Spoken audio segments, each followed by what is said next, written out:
En Alsace, on a une prise en charge un petit peu particulière du parcours du patient puisqu'on a mis en place,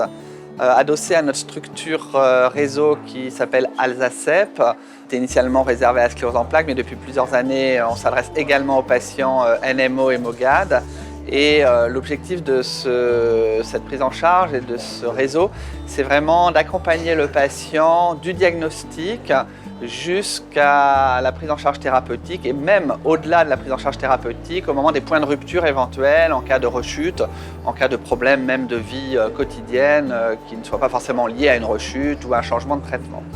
Et donc cette prise en charge, elle s'adosse d'abord bien sûr sur l'accompagnement du patient au moment du diagnostic. Dès que le diagnostic est posé, le neurologue revoit le patient avec une infirmière spécialisée dans ces pathologies inflammatoires.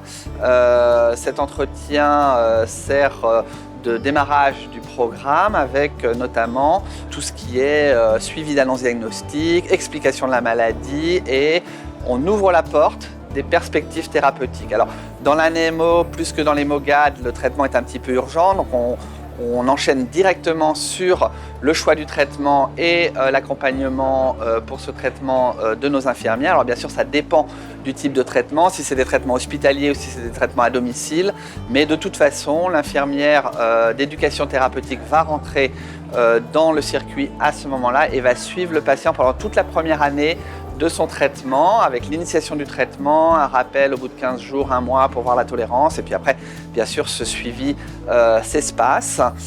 Le réseau Alsacep permet également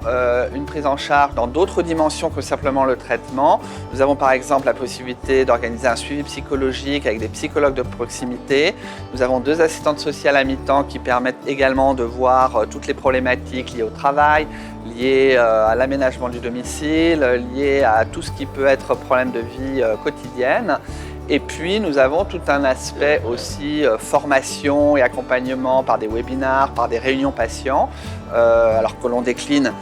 au niveau sclérose en plaques et pathologie du spectre NMO et des MOGAD, car il faut absolument aborder ces pathologies de la même façon. Et c'est vrai que souvent les NMO et les MOGAD ont été un peu les parents pauvres parce qu'on dit oh, c'est rare, c'est pas aussi fréquent que la sclérose en plaques, donc on a moins besoin d'en parler. Mais quand on est patient atteint de cette maladie rare, de ces maladies rares, eh bien il n'y a pas de raison qu'on soit moins pris en charge, moins coaché que si on a une sclérose en plaques ou une maladie plus fréquente.